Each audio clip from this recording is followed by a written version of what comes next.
can give.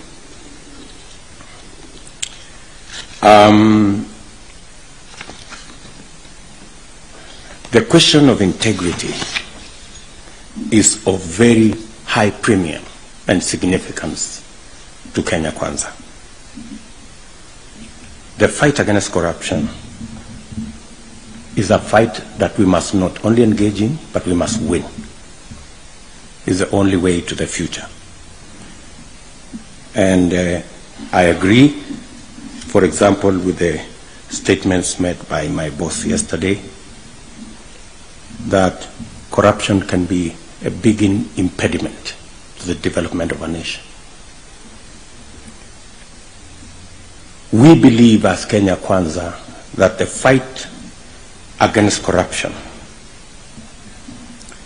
must be institutionalized and not personalized. It must be a fight against criminals from all shapes.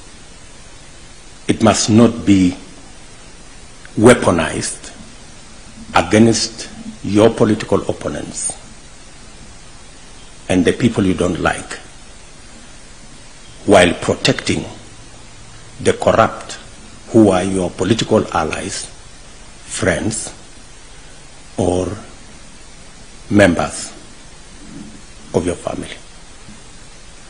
We are very clear in our minds that institutionalizing the fight against corruption is building the capacities of the criminal justice system.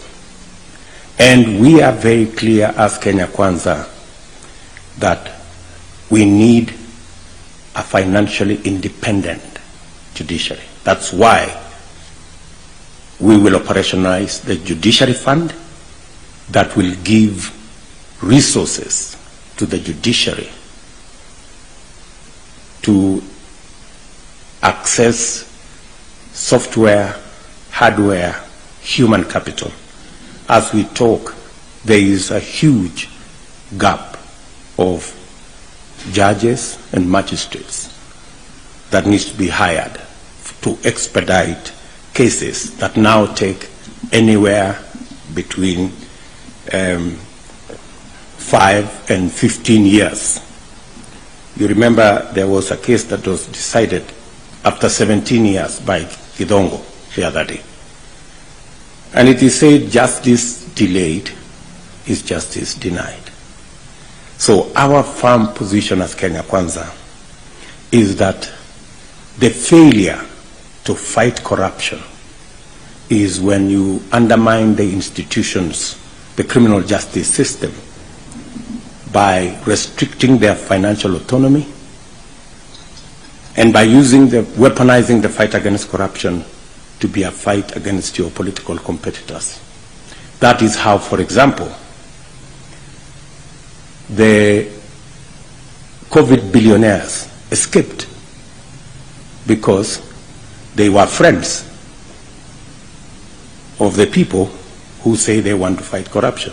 If the fight against corruption was left to the institutions, the Covid billionaires would be behind bars by now. And that's precisely what we are saying.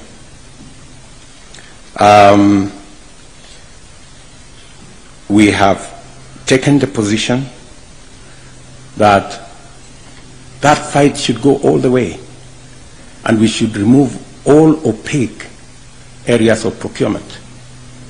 We believe, for example, there must be a mechanism that ensures that Kenyans get value for money, even in procurement of some items classified as secret, confidential, security, that kind of thing. A lot is stolen under the cover of secrecy, security, confidentiality. That's how the public loses money. We also believe, as Kenya Kwanza, as I conclude, that